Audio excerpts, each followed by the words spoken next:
Greetings, everyone. We are the Cinema Addicts, and this is the Cinema Update.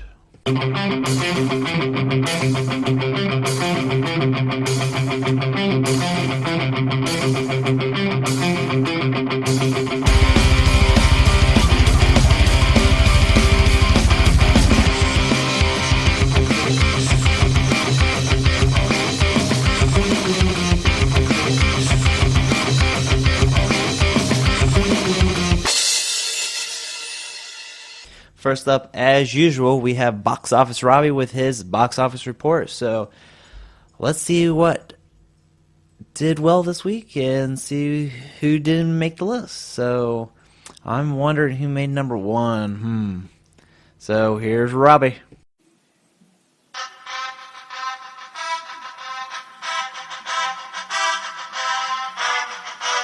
Yo, Adrian!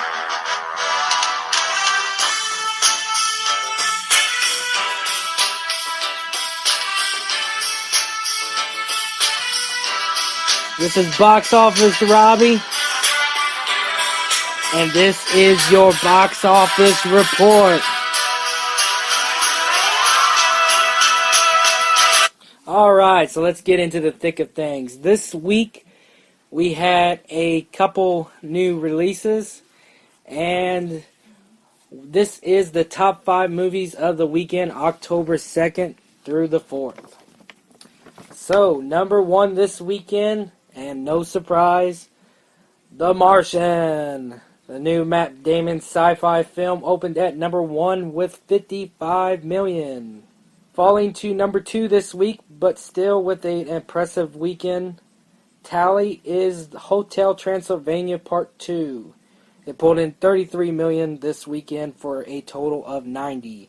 And so far is tracking ahead of the original part. And the third spot, expanding to wide release this past weekend, was Sicario. It pulled in 12 million and now stands at a total of 15 million. And the fourth spot is The Intern. It pulled in 11 million this weekend and now has a total of 36 million. In the fifth spot, weighing in at 235 pounds, is the Maze Runner sequel, Scorch Trials. This weekend it pulled in 7 million and has a total of 63, tracking well behind its predecessor. So, for the top 5 movies of the year so far, with only a couple months left, as usual, Jurassic World is the number 1 film still, with 650 million. Number 2 is Avengers Age of Ultron, 458 million. Number 3, Inside Out, is 353 million. Number 4, Furious 7, has 351 million. And rounding out the top 5 is Minions with 333 million. So the top 5 is pretty much settled in and locked in. And we probably won't see any movement up there until November. So for the following weekend's predictions, we are moving along. This weekend, October 9th through the 11th, we have one big new wide release and a previously limited release expanding to wide release. Seems like we've been getting a lot of that the last few weeks. So this weekend we have Pan with Hugh Jackman, Garrett Hedlund, Amanda Seyfried, Rooney Mara. Quite a few stars in this new Peter Pan adaptation. This Peter Pan here film follows the origins of Peter Pan and James Hook, who goes on to become Captain Hook, which we all know. Hugh Jackman in the film, not Huge Jackman, I guess Zach said Brian called him one day recently, goes on to play the villain Blackbeard. And he's pretty much the villain in this film. And so we see kind of like a backstory here of James Hook, who becomes Captain Hook, and I kind of found that interesting. I'm not overall impressed with how this film looks, but we'll see what kind of money it makes this weekend. I am interested in seeing Garrett Hedlund play a young James Hook. So we'll see how this film turns out. But as far as this weekend, I'm predicting Pan opens up with 25 million, which will probably make it be second place. I feel like The Martian will probably still be number one this weekend. Also opening is The Walk with Joseph Gordon-Levitt. Or Levitt. This film was previously released in limited, and it's now being expanded to wide release. And of course, it's about the French high wire artist who famously walked between the World Trade Center in 1974. This movie here probably be interesting to see in IMAX, but otherwise, I'm not too thrilled to see it. I'll wait for home release. But as far as the box office goes, I'm predicting it expands to 12 million wide release this weekend, which will probably put it in the fourth spot, because Hotel Transylvania will probably pull in another 20 million and be in third. So that is the box office report this weekend. This is Box Office Robbie as usual. We'll be back next weekend with more results and more predictions. I'm out.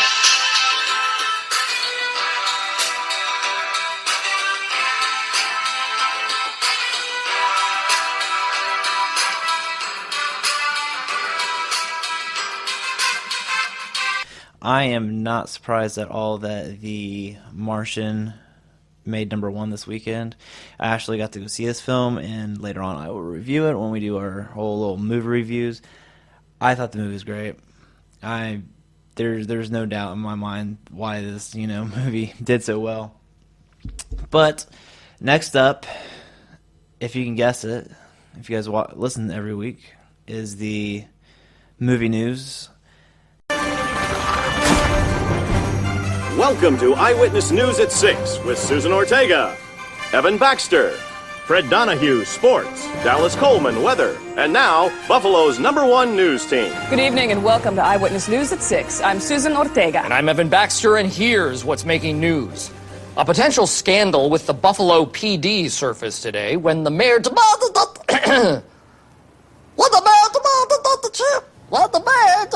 the chief of boy as a response to allegations. So I seem to have something stuck in my... Like usual, there's quite a bit. There was a little couple this week I kind of just didn't really talk about because one, don't got time to do everything with the movie news because every day there's like 10 stories that comes out, and if I were to do every story, this would be like a 5-hour long podcast, but it is what it is. So first up, we got some Suicide Squad news. Well, it's not really news, more of like a statement. Looks like Will Smith had stated that he actually has not yet met Jared Leto. This is weird, you might ask, because aren't they in the same movie and have the same scenes? Well, according to Will Smith, Leto stayed in character the entire time, which there are rumors and things going out before where you more or less knew that he's going to stay in character because every time they would have a photo shoot, he would not be there. He would send them like dead rats as presents and stuff because he's crazy. But they worked together for 6 months and never exchanged a word outside of action and cut. This right here should kind of show you the kind of effort Jared Leto is putting into his character. Hopefully this doesn't mean that he's going to be overdoing it. I don't know if like when he goes home he acts like the Joker, or if it's just when he goes to work it's just nothing but in character.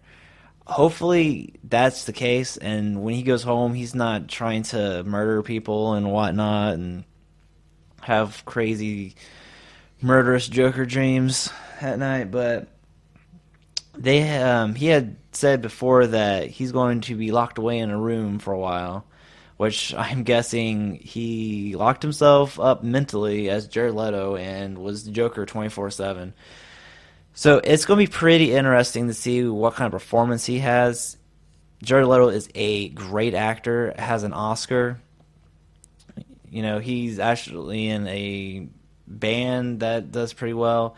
This guy's like a jack of all trades, and I have no doubt in my mind that he's going to pull off a great Joker. Now, everyone's going to be like, well, is he going to be Heath Ledger good? Well, the thing is there's two different people. There's two different performances. It's two different characters somewhat. You can't really compare. You can't really compare Heath Ledger to Jack Nicholson. Because, for one, the first Batman movie was a Tim Burton movie, so it's all silly and dark and stuff, and The Dark Knight is more serious, so of course you're going to have two different types of Joker. I look at them as different characters with the same name and same kind of background, but they're written towards what the movie is. So that's all I really got to say about that. So there's some director news for the upcoming Fast and Furious for Furious 8. Looks like rumors that Vin Diesel was going to possibly direct this movie is not true, which I would kind of like to see what he would do with the movie, which I am sure he's full control of the movie anyway, because he's one of the producers, because he lives, breathes, and shits Fast and Furious. But there are 4 directors that are in the current lead to be taking on this new movie. First up, we have Gary Gray. This is the director that had just came out with Straight Outta Compton, which is a very, very good movie. We have reviewed this movie already. Me and Robbie have. Both really like this film. I think he might be a good choice, but I'm not sure how he's going to do with an action movie. Yeah, he has drama under his belt, but Fast and Furious is not a dramatic movie at all. It is, pure adrenaline, nitrous oxide induced, fast-paced car racing, jumping, a lot of jumping type of movie that defines the laws of physics. So I think he'd be able to get a good performance out of the actors. I just don't know how he would handle a action movie. Next up is Adam Wingard. He is known for The Guests. Have not seen this, don't know what's about. So there you go. Next up is Louis Leterrier, I think that's how you pronounce it. He is known for directing the film Grimsby. Don't know what this is either. And also Will Eubank. Apparently he is the least known director. He's only has 2 smaller films under his belt. So out of all 4 of them, I would have to say F. Gary Gray, just for the fact that I know who he is. I've seen his work, and it's possibly going to be not up for Oscars and stuff. But really, seems like we have no good action directors for this.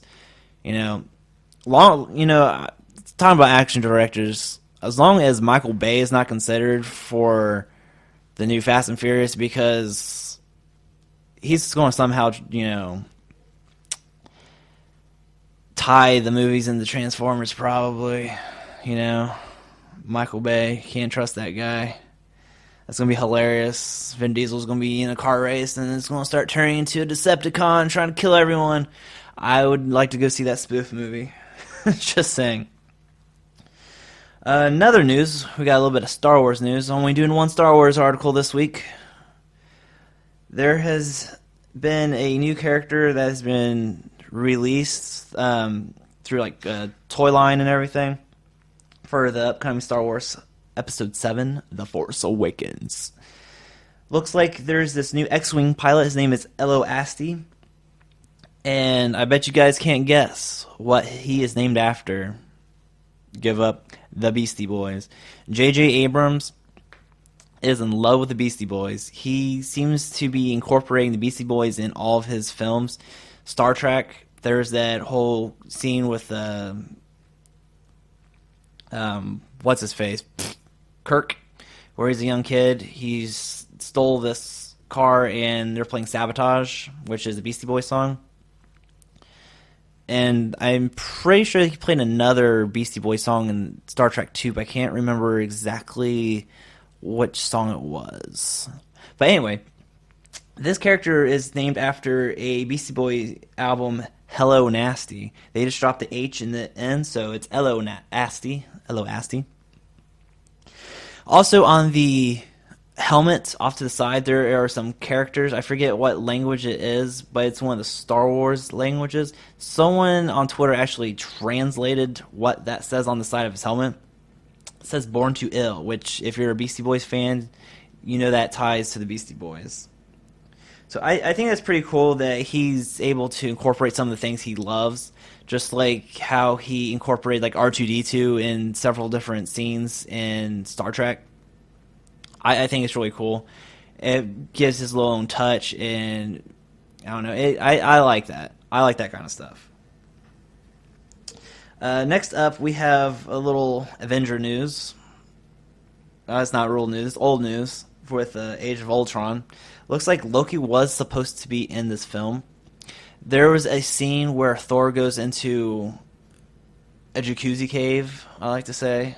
This little portal springs where he like kind of just swims around and he starts tripping balls. There's a scene where he sees Heimdall, played by Idris Elba. Apparently Loki was supposed to be in this part, but they felt that if word got out that Loki was going to be in this film, that people would have think that Loki was behind Ultron, controlling him the entire time, which before I even read this article, Loki was cut from Avengers. I was thinking, oh god, was he supposed to be masterminding everything that was going on with Ultron the entire time? Did he kind of get into everyone's ear to help make Tony Stark, get to that point? It's very interesting to, they could have had done a thing where he's acting like he's Tony Stark and Tony Stark's actually locked away in Loki's little crazy jail cell or something that he has made. I think that would be pretty interesting. And then Loki's Iron Man during the upcoming Civil War. But that's just silly talk. Let's see here. Loki will actually be back in at least one more movie. It's going to be rather the Infinity War 1 or Infinity War Part 2. Maybe he's going to get killed off in one of these movies. Because I know after Infinity War 2, all the characters are supposed to be reset. New actors, new superheroes. So it'll be interesting to... Sorry, the page turning sounds. Okay. It'd be just kind of interesting. Next up, we have Rick Moranis. Kids nowadays might say, who in the hell is Rick Moranis? Well, kids, Rick Moranis was a great comedy actor who took a hiatus. The last movie he was in was 1997. He took a hiatus because his wife had passed away from breast cancer, and he decided, I'm going to focus on raising my kids. And he has not been in a feature film since then. So it has been 18 years since he's been in any sort of film like that.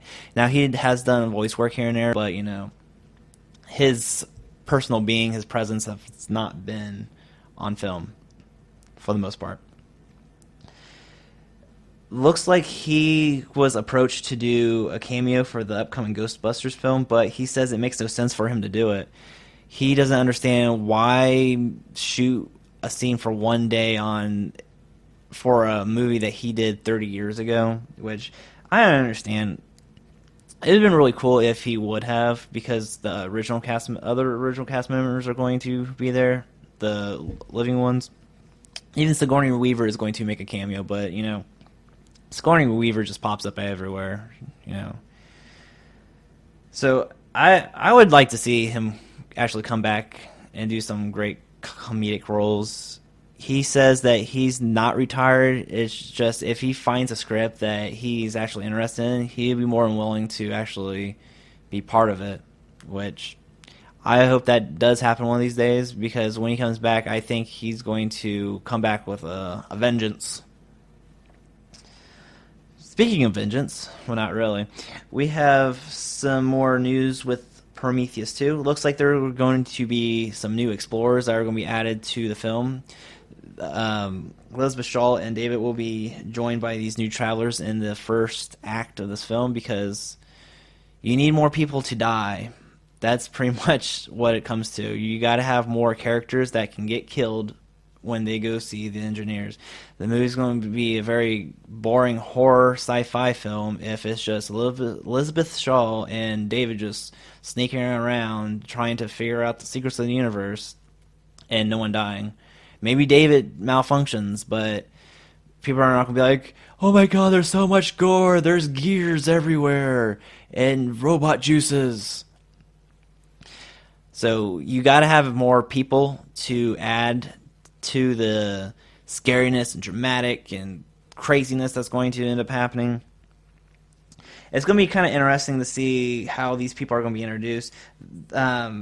These explorers could be a follow-up mission from Wayland Corporation or some kind of military vessel. I think that when Elizabeth Shaw and David are going to be traveling to the engineer's homeworld, that they are going to be intercepted by another spaceship, and they're probably going to have like some kind of confrontation, like, we're trying to go to these people, they killed all of our people, and blah, blah, blah, and possibly maybe they'll think there's some kind of monetary value that they can get out of going to one of these places. Maybe they can find some kind of research where they can make some kind of super weapon or something of that kind of sorts. So that's what I think is going to end up happening. It could be different, could be completely wrong. I'm not sure. Next up, we have Terminator Genesis. Sequels are still happening, but are getting readjusted. There was a little article that came out not too long ago saying that the film has been indefinitely shelved. I guess the producers have just came out saying it has not been indefinitely shelved. It is actually going to be, sorry. It is actually just getting readjusted. They are going to change some things. They are actually going to talk to the people that have seen the movies and ask them, what do you want to do? What didn't you like?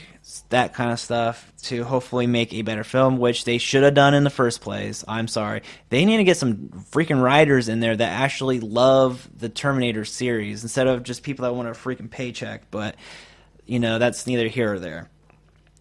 Looks like Bad Boys 2, or not Bad Boys 2, Bad Boys 3 may come in 2016, according to Will Smith. He said, don't be surprised if you have a new Bad Boys film in the next 12 to 16 months. It has not yet been confirmed if him or Martin Lawrence will be in this movie. I personally would love for them to be in this movie. I'd like to see Martin Lawrence come back and actually be in something, because back in the day, Martin Lawrence was hilarious, and I would enjoy seeing him act again, but I don't know why I haven't seen him in anything forever. Other news, looks like they're making a Shining prequel called Overlook Hotel, which will be its own movie. Looks like the writer for this movie is going to be Glenn Mazzara, who is the guy that's running The Walking Dead currently. Well, he's one of the head writers for The Walking Dead, I should say. Which makes me feel very good about a Shining sequel that is going to be written by some guy that actually is, a good writer for the most part. I know there are a lot of people out there don't like The Walking Dead or think it has poor writing, but I think it's good. It's an actual name. People that watch The Walking Dead are going to be kind of attracted to this. I mean, people are going to be attracted to this anyway just because The Shining is one of the most iconic horror films out there, but, This will take place several years before The Shining, and will be based on the prologue that was actually cut from the original film. The prologue from the book actually included some information. It says that the first owner, Bob T. Wilson, a robber baron at the start of the 20th century, who set out to build the greatest resort in America, nested within the Colorado Rockies, where he and his family also live. So I'm thinking that the plot twist here is that possibly he's the original person that went insane and killed his family. Maybe those twin girls were his kids and he ended up killing them. And that, he killed the rest of his family there, and that some new owners took up the place, and that his vengeful spirits and the spirits of everyone else is still there because they are unable to leave because they died in a violent way. Because what have we learned from horror movies? Ghosts remain when they die violently. So, and that could also be why later on Jack Nicholson goes crazy, is because the Bob T. Watson guy is tormenting, him from the grave. So that's why I think it's going to happen. Next up, Gina Davis wants to return for Beetlejuice 2. And I guess no one has contacted her yet. I don't want her in this movie. I don't want Alec Baldwin in this movie because when you die, you do not age as a ghost. They do not look like anything like they used to. Alec Baldwin used to be this thin, slender guy. Now he's this big, stocky guy with a little belly on him. And Gina Davis, definitely looks like she's had some plastic surgery and she's a lot older. Yeah, they can do some digital makeup on them and stuff, kind of like what they did with Michael Douglas and Ant-Man. But I don't want to watch, a hour and a half CGI fests where they're, basically cartoon characters. I'd rather this be Beetlejuice moving on with Winona Ryder in a new location, and maybe Winona Ryder has a family and all hell breaks loose because, her old pal Beetlejuice is causing some trouble. I think that might be what happens. But who knows? Next up, we have Assassin's Creed. Movie lands 2 big movie stars. Well, one's big, one's, you may have heard of him. The first up is Jeremy Irons. Everyone knows who he is. He has a very iconic voice. He's going to be in the new Batman vs. Superman. He is Scar in The Lion King. And Brendan Gleeson. Looks like they're both going to be playing fathers of the 2 main characters. Jeremy Irons will be playing Marion Cotillard's father, and Brendan Gleeson will be playing Fassbender's father. So I'm kind of wondering why they even have these characters' fathers in here, but maybe one's a Templar and one's an assassin. That I don't know. And last up, we have a little news with Guardians of the Galaxy. Looks like Danny DeVito was originally up to play the voice of Rocket Raccoon because, he's a little short guy and he's the size of a raccoon but fatter. But the producers felt that he was too old to play the voice. Rocket Raccoon is a younger person and Danny DeVito is older than the hills. But, Rocket Raccoon would have just, a little bit more of a raspy voice. Danny Glover has one of the more iconic voices. When you hear his voice, you know who it is. Which, may have kind of distracted people when they're watching the movie. It's very unclear. I think it would have been interesting seeing him play Rocket, but I think Bradley Cooper did a great job, more or less. But moving on. Next up, we have Brian with his movie trailers. He has one trailer that he talks about forever, so good luck with that. Here's Brian.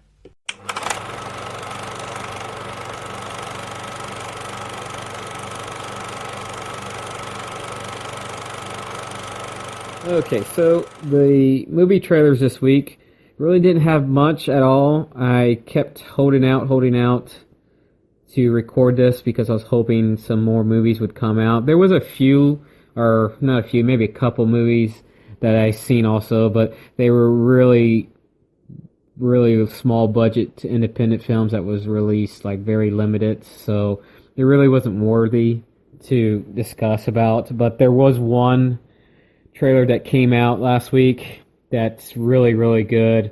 I love this trailer, this movie. I definitely want to keep an eye out for it. This movie is called The Force.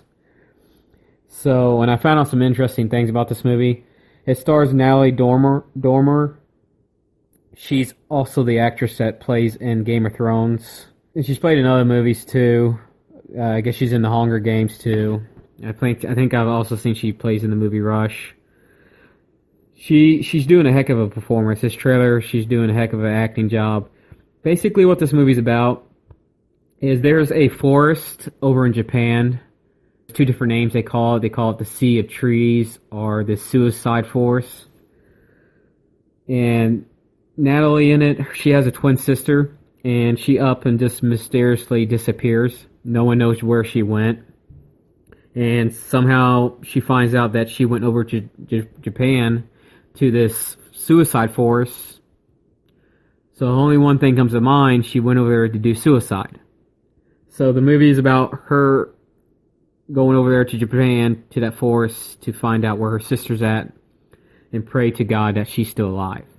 So in the trailer, it shows her going over in that forest, and she's starting to run into all these unrested evil spirits that are coming after her. There's a scene where this weird-looking figure, I don't know what it is behind her while she's walking, and then one scene where it's up right behind her back, and she turns around and scares her and all this. So this movie's got my attention big time. I really liked what I'm seeing. So I did some research on Wikipedia and some other sites about this suicide force. And there really is in real life. There's really a force over in Japan. I had no clue. There's a Japanese name for it. I cannot pronounce it whatsoever. But lots of people go by the Sea of Trees or Suicide Force. They actually have a sign posted at the entrance of this forest that says suicide visitors or whatever. Here's a hotline. Get help. Think about your family and friends. There's literally a sign warning that, because in documents leading up to 1988, which is also the year I was born, so that's cool. But up to the year of 1988, there has been 100 suicides that would happen every year. Every year, 100 people committed suicide in this forest. Then later reports in 2002, 78 bodies were found in the forest. Then the next year in 2003, 105 bodies were found. Never remember hearing about this on the news. And then also in 2004, another 108 bodies are found in this forest in that year. 2010, 54 bodies again. There was over 100 some that attempted suicide, but only 54 actually completed the act and did suicide. And the reports are that most common suicides that happen in this forest are either hangings or drug overdoses. So I thought that was very spooky. That's what's making me really want to see this movie even more. Find out that this is actually movie is being made because of the true life forest over in Japan. It makes me want to go over to Japan to go check out this forest. I mean, that is crazy. And this forest is huge. I forget what the acres are, but this forest is huge. It's just any other forest, that you see out there. It's really huge. Lots of acres of none but tall trees. So this movie here, I cannot wait to see. I can't wait to see more trailers of it. So if you haven't seen this trailer, go online, go to YouTube or wherever, and type it in, The Force. It's really good. I also found out too that I guess one of those Sundance Festival films was made came out back in May of this year, and it stars Matthew McConaughey. Did not know it. It's another movie. It's called I don't know if it's called I think it might be called the Sea of Forrest or something. It's one of the names of the forest, but that movie, I guess, is about him going over there. I don't know if it said he was a doctor or what in the movie, but he goes over to that forest to do suicide. But when he goes over there, he runs into another guy that's, basically wanting to do the same thing he's doing, go to the forest to do suicide. So I don't know much about this film, but it makes me want to go watch that film here soon. But so yeah, that is the only movie trailer I have of this week. Okie dokie, everyone. That was Brian with his movie trailer. I am kind of interested in seeing this movie as well. I think it looks pretty cool. I also have never heard of this forest before either. It's crazy how many people go there to commit suicide every year. Not do suicide. Because, it's commit, not do. But hey, the only problem I have with that trailer is that there looks like there's going to be some spooky stuff going on before she goes to the forest. That kind of tells her, come to the forest, your sister is here. I don't think that's very, I don't know, I don't like that as much. I think they should save all the spooky stuff for when she goes to the forest. I think what they should do, or I don't know if they're going to do or not, I honestly think that perhaps maybe she finds a suicide note from her sister saying, I went to this forest to kill myself, old Japanese style, and that's why she goes out, trying to find her, instead of like some creepy thing saying like, come to your forest, your sister is here. But, they don't put me in charge of these movies. What's saying that, I don't know. But next up, we got Robbie. He got some movie reviews again for you. And then afterwards, I have one movie that I saw. So I will save mine for last because we got something else with Robbie afterwards. And, I want to break it up a little bit. So here we go. Here is Robbie with his movie reviews.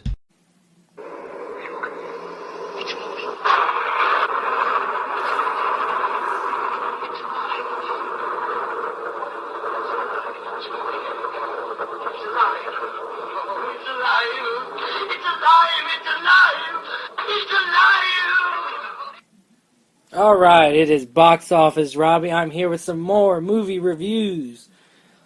As usual, I watched 4 films this week.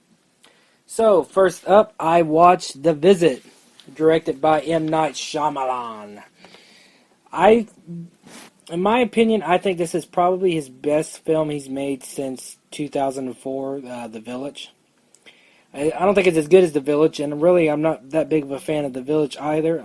The only really 3 films from him I like a lot is Sixth Sense, Unbreakable, and Signs. Since then, he's been mostly miss, and at best, average. But this new film here, it's kind of like a found footage, POV film, which I'm not a fan of the found footage genre at all.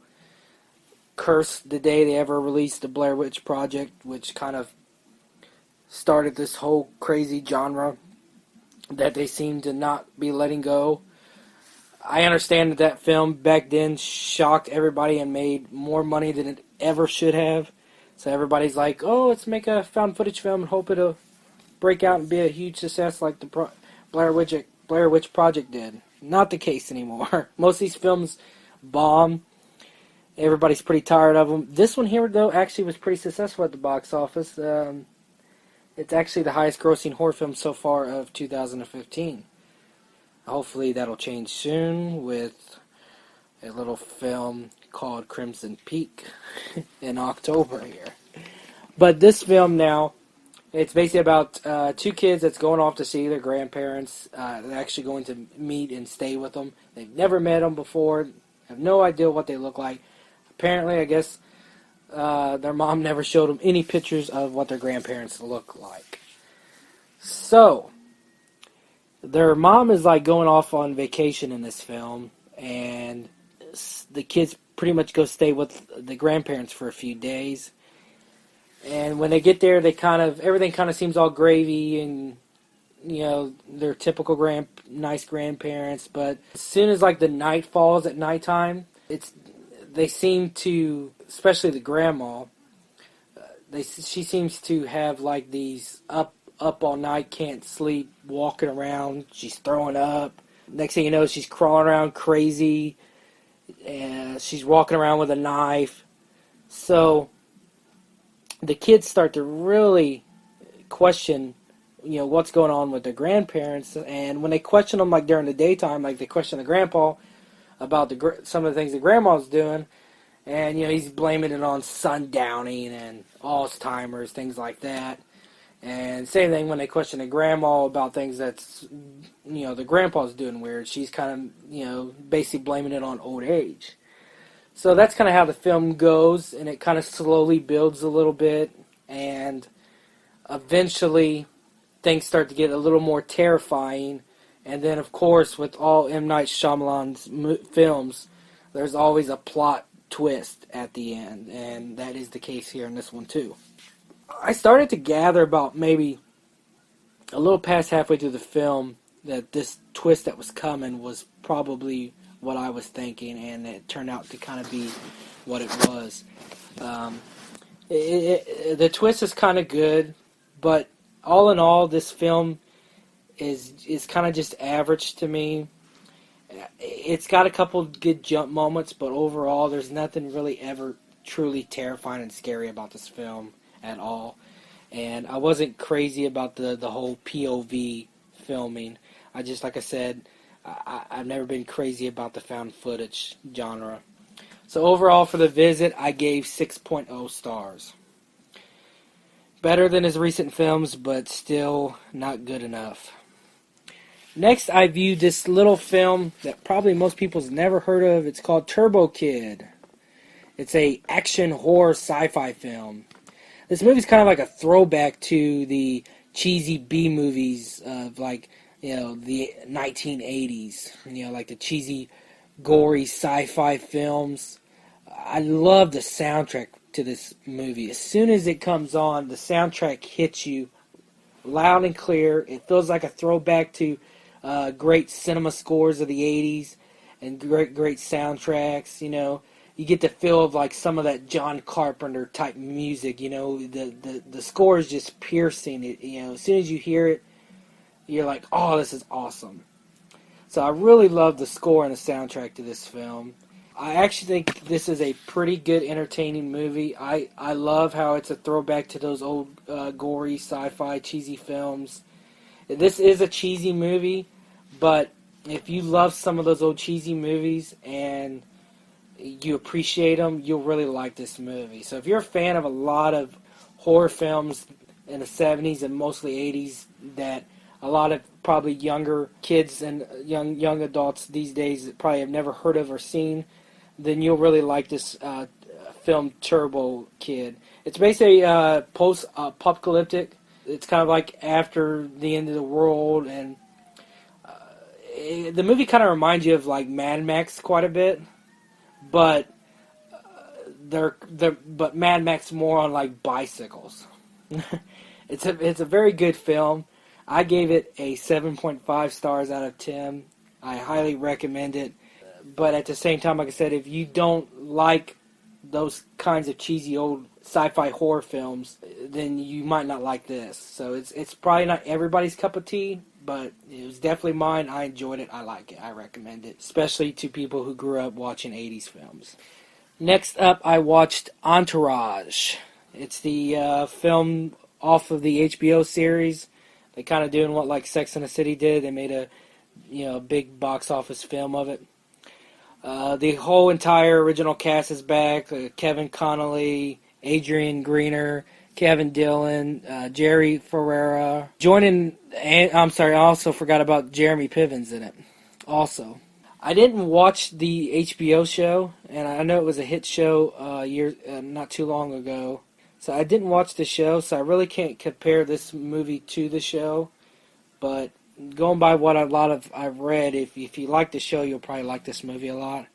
The movie's really outrageous and hilarious, and there's about 1 million cameos in this film. Like from the moment it comes on to the end of the film, if you wrote down everybody that's in this film, there's a long list of celebrity stars in this film, from movie stars to singers to sports athletes. The list just goes on everybody that's in this film. It starts to become a joke in itself. But the movie's very funny. I wasn't crazy about the plot and story. I just never, I think I've said this now in a couple previous podcast editions, that I've never really been big on a movie about making a movie. And that's kind of a little bit of the storyline for this film. But overall, I enjoyed the movie. I wasn't bored, and it does have some really funny laughs in it. I thought Jeremy Piven is hilarious in it. If you like him in some of his movies, I recommend checking it out just for a lot of his scenes. He's just always over the top funny. So my final rating for Entourage is 6.5 stars. The last film I watched is called Lila and Eve. This is kind of another film probably not too many people's heard of, but it stars Viola Davis and Jennifer Lopez. The movie's basically about a grieving mother who turns vigilante to bring justice to her son's killers. Sounds familiar, right?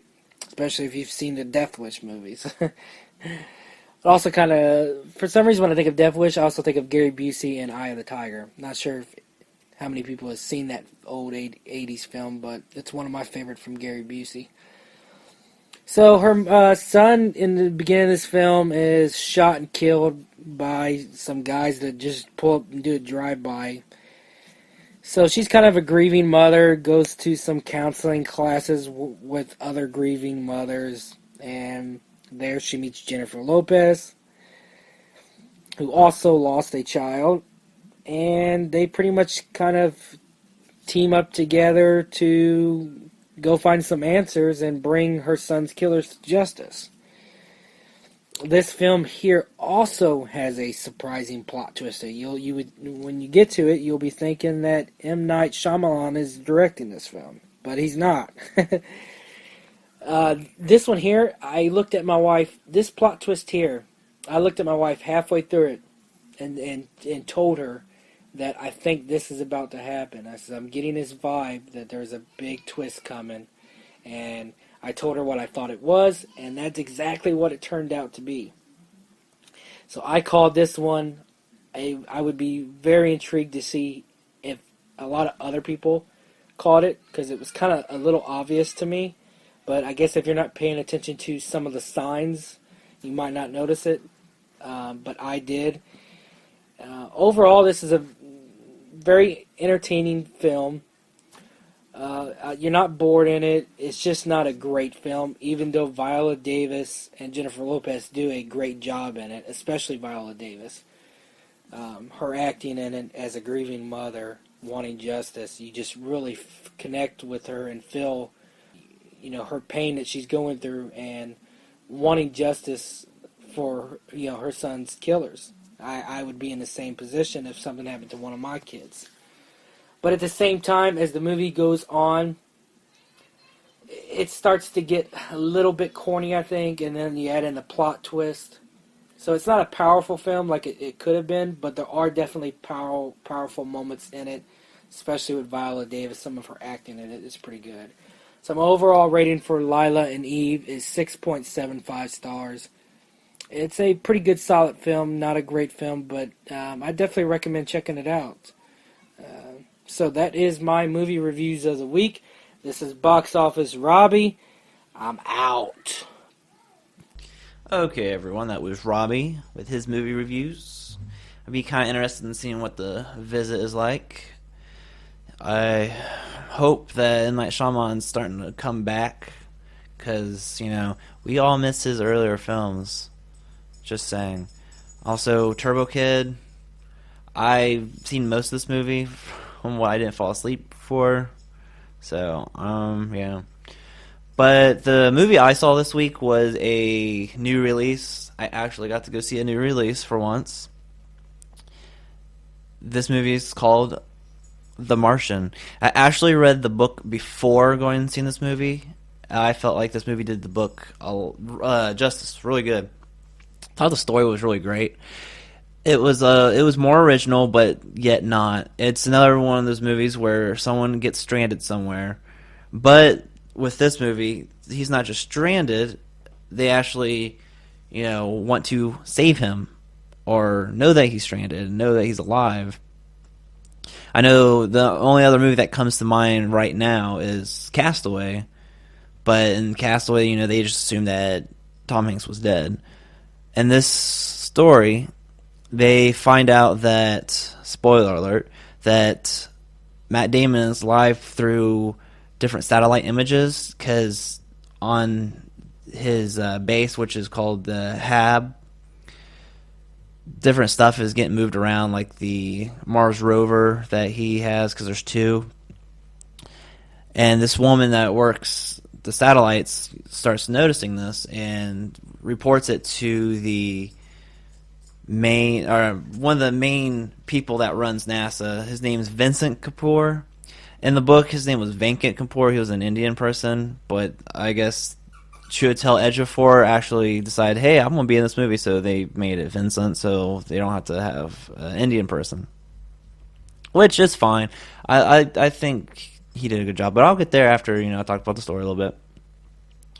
So, for the most part, the story, it got in between average and best because, like I said, it did have a lot of original aspects to it, but the fact is that there are other movies out there that have been done where someone is stranded somewhere. No other movies where someone has been stranded on Mars, but it is what it is. Very, very good storyline.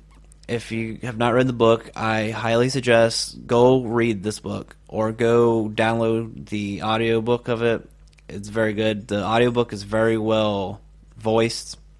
I feel like the guy does a great job doing different voices for all the different characters. Very, very much recommend. The story had a lot of very good humor in it also to kind of break up the tension. I thought it was really good. And speaking of, doing that, the main actor, which was Matt Damon, according to Brian, he did a great job. He was able to pull off being funny and serious all at the same time. The character in the book kind of has a sarcastic humor about him, and they were able to translate this from the pages of the book to the movie, which I'm very happy for. There's a lot of good, hilarious scenes in this. One scene, they have kind of like an Iron Man reference too. It's towards the end. I'm not going to give anything away, any good plot points, but I think that part is very goodly done. So all in all, for the main acting of this, sorry, I could not give this, the best because, I don't think I don't know if it's an Oscar-worthy performance from him, but it's very, very close. I wish I could give this more than a 0.25. I wish it was like a 0.15, but we like to do everything in quarters. Moving on to supporting acting, this movie had a lot of people. It had Sean Bean, Chiwetel Ejiofor, Kristen Wiig, Jeff Daniels, Jennifer Chastain, Michael Pena, Sebastian Stan, Kate Mara. Big cast. A lot of well-known names. I think they all did great. I don't think there was a weak link anywhere. The only complaint I have is that they had Sean Bean in this movie, but didn't really seem like they used him very much. I know in the book his character Mitch was more there, and it seems like he was more of a background character, which that kind of sucks because, you know, you got Sean Bean, you use him, he's a good actor. There's this one scene, I don't want to give anything away, but there's a Lord of the Rings reference, which Sean Bean says, or Sean Bean's part of the conversation about this Lord of the Rings reference, which is hilarious. I remember reading the book, I was driving to work, and as soon as they said something about the meeting of Elrond, which is a secret meeting in Lord of the Rings, I thought that was hilarious. And when they talk about the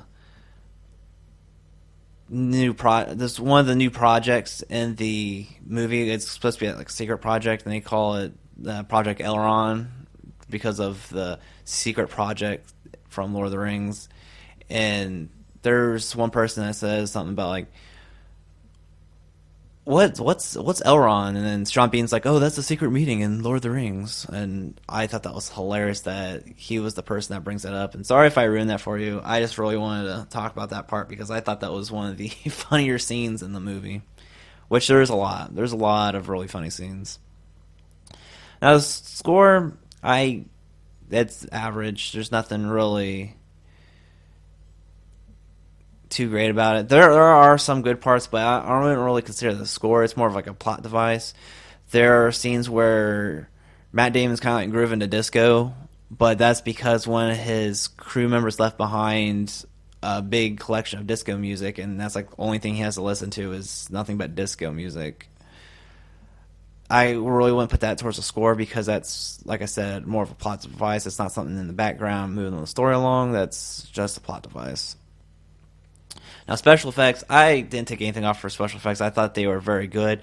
The Hermes, which is the ship that brings them to and from Mars, I thought that ship was really well put together. It looked like they went into space and was actually filming a real live spaceship. I really thought that they did a good job of how they developed gravity for the ship. The ship is a very long piece with a couple spinning parts around several different spots in it. And these spinning parts are like the gym, your sleeping quarters, and so on and so forth. The whole idea behind the different compartments spinning around the main axis is that with it spinning, that creates its own gravity. So they don't have to use anything else to kind of fix themselves to the floor, and they're not floating around 24/7, because when you're in space and you're just floating around 24/7, your muscle starts to atrophy. You're going to have bad blood pressure because your blood's not going to move very well, because your blood wants to move down, then gets pumped back up, and it's just not going to work as well. I thought that was done really well. There's a couple scenes where something goes wrong. That goes very well. They did a very good job with that. I don't want to really specify what goes wrong. There at the end, Matt Damon has to make a couple repairs on something, and how this thing has to fly and stuff is done very well. Overall, the whole movie is done very good. I know even like the dust storms, I feel are done pretty good, especially at the beginning of the movie. That's why he gets stranded, is because there's this big dust storm that comes around. He gets impaled by an antenna, and they think he's dead because gets impaled to his life support systems. I know Neil deGrasse Tyson had talked about how he feels like this would not actually happen because there's a very low air pressure on Mars. It's like 1% of Earth's atmosphere. And with that, there are dust storms, but they pick up like the teeniest, smallest little particles. In the movie, there's like these big like flakes that you can see that are flying, and according to him, those big flakes like that would not be able to get picked up with the wind and everything. So overall, it's good. Entertainment. I thought it was very good. It was better than average. It wasn't like nonstop. There were a couple slow parts, but because of that, I took off a little bit. Sorry for the banging sounds. I have a dog. He's chewing on a bone in the kitchen, not on the carpet in the living room, in the kitchen. So sorry. I'm in like mid-sentence here, and I don't want to stop recording. Rewatchability, real quick. I think this movie is going to be a movie that I'm going to watch a lot. I think it's going to be one of those movies that's going to turn to be a classic. I really like this movie. Overall, at the end of the day, I had to give this movie an 8.5. I sincerely think this movie deserves it. I know it's a very high rating, especially coming from me. But this is a movie that deserves it. And I know it did very well at the box office, which I am not surprised by. So, since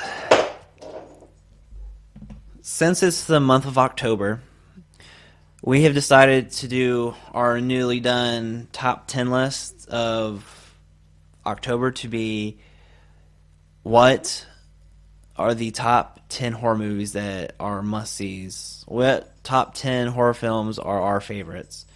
I know Brian didn't do his top 10 last time. There's some miscommunication apparently. That or Brian just doesn't listen. But first episode, this episode for October, we got Robbie doing his top 10 list.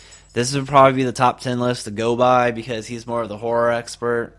I'm not like too into horror movies. I like horror movies, but I've seen too many silly ones that I hear like, oh, horror movies, bad taste in my mouth. But if it's done good, I like the movie. There are tons and tons of horror movies that I like. Don't get me wrong, but there's also a lot of bad ones.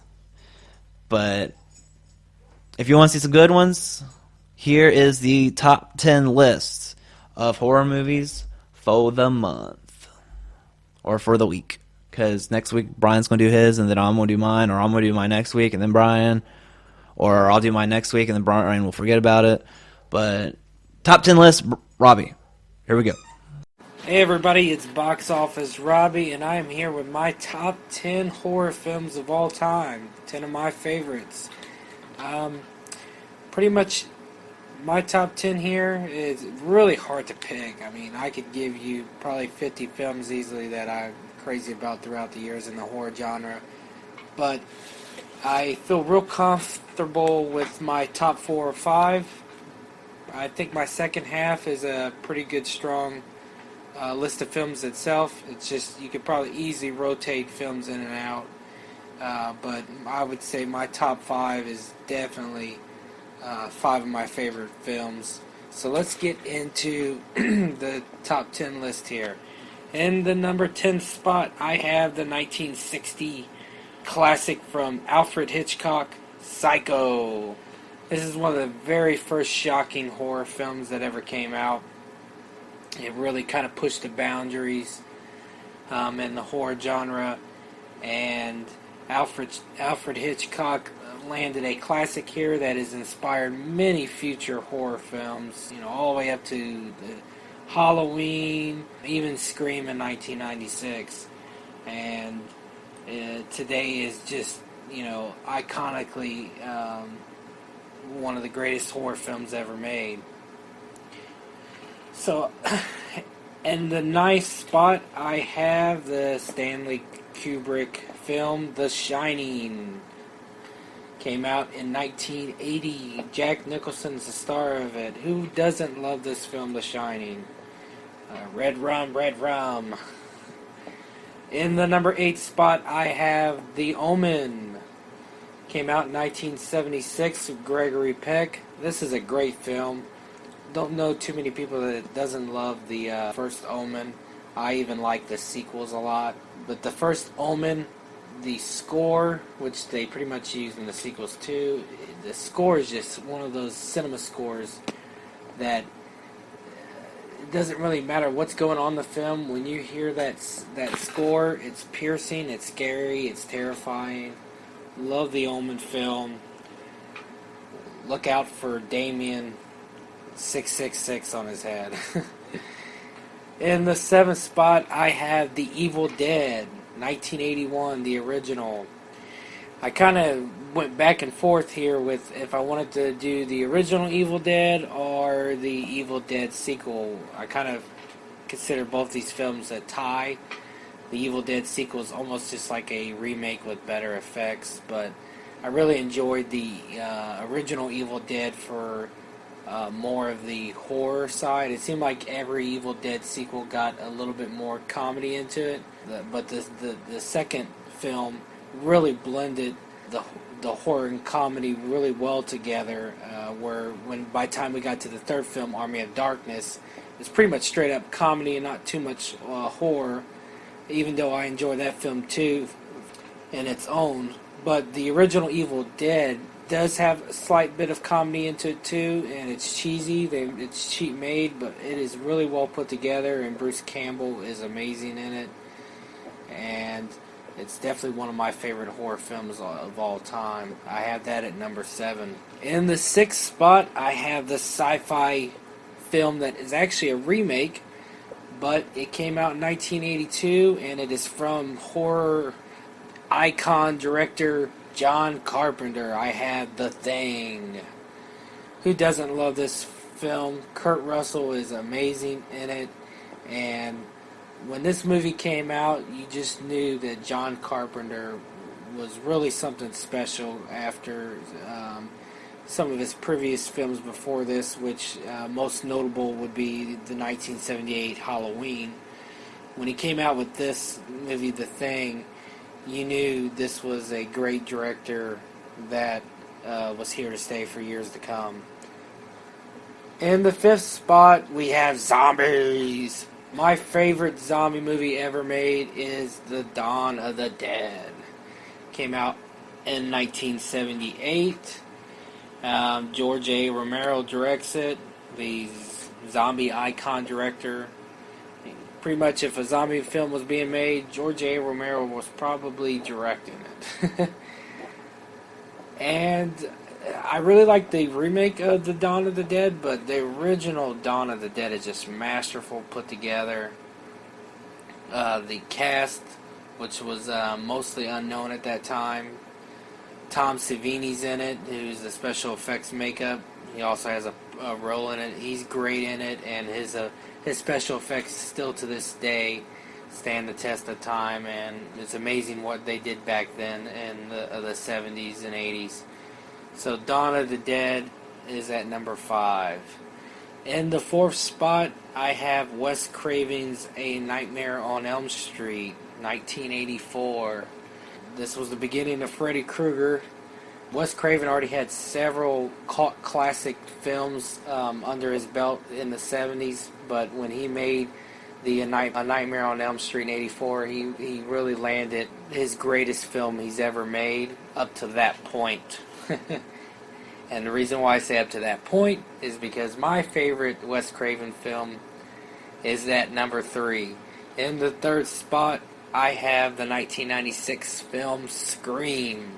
So this film here gave us Ghostface. It's a slasher film. What's great about the Scream film is they honor and poke fun a little bit at the cliches of horror films in the past. But they do it in a way that it's not really disrespectful, and they're really honoring it. They really, I would say, they probably mostly pay homage to the 1960s Psycho and the 1978 Halloween, which they actually play a lot of that film's scenes during some of Scream's climatic scenes.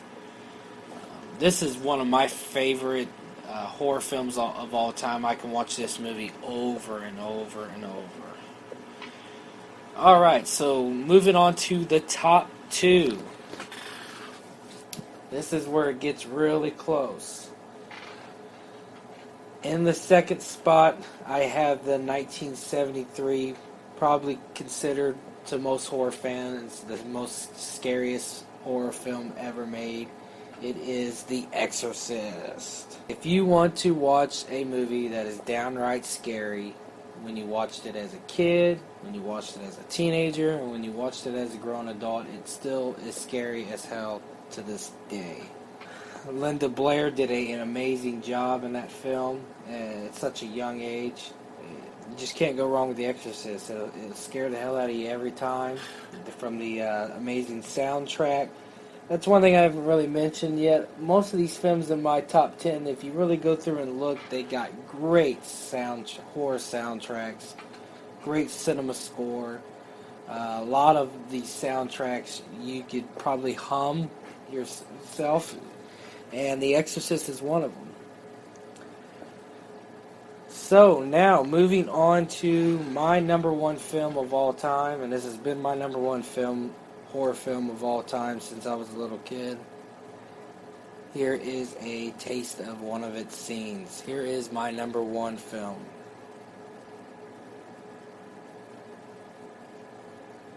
I met this 6-year-old child with this blank, pale, emotionless face and the blackest eyes, the devil's eyes. I spent 8 years trying to reach him, and then another 7 trying to keep him locked up because I realized that what was living behind that boy's eyes was purely and simply evil. Okay, so number one for me is John Carpenter's 1978 classic, Halloween. To me, this is the greatest horror film ever made. It is scary, it's frightening. You don't need any backstory as far as why this guy is crazy and, just a psychopath. The remake Rob Zombie did, even though I actually liked the remake, they try to go into a backstory and, give you a little prequel setting of why he is the way he is. And the original John Carpenter classic didn't really do that too much. Yes, they did give you the opening scene of him stabbing his sister to death, nude up in her room, brushing her hair in front of the mirror. But the John Carpenter's classic is terrifying, mainly just because of the score. If you go back and listen to the whole soundtrack of that, which John Carpenter did himself, that's one thing that's even more brilliant about John Carpenter is he does all the scores himself for his films, and he really nailed one of the most chilling cinema scores in the history of filmmaking with his Halloween themes. And from the way he filmed these movies, with the camera angles, camera shots.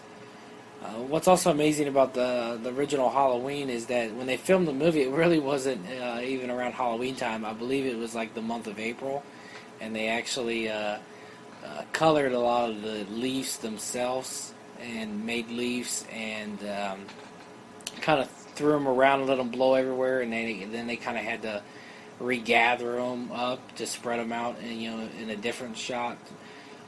If you rewatch Halloween, you can really see that the leaves are actually kind of green.